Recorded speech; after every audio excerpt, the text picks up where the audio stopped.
буга чейин баягы соцсетке чыккан го, Сарыбаев Алмаз менен мындай сүйлөшкөндө. Муну кандайдыр бир күчтөр атайын жасап чыгарган.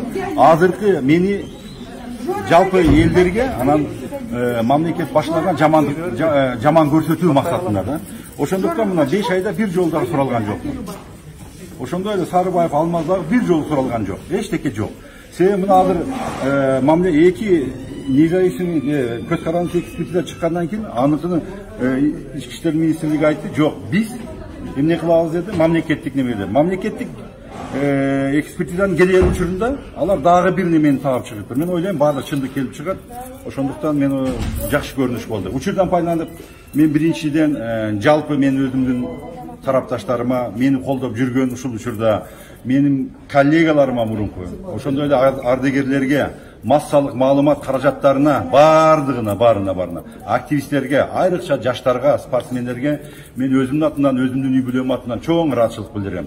Себеби ошондой учурда дайыма колдоп келет. Ошондуктан мен мурункудай эле Асан Курсан мен үчүн форма кийгенден кийин 30 жылдан ашуун. Кайсыл гана президенттин учурунда иштебейин, акыркы жылы ички иштер министринин 9 жыл иштедим. Бир дагы мен бийликке каршы чыккан эмесмин. Бул актануу үчүн эмес.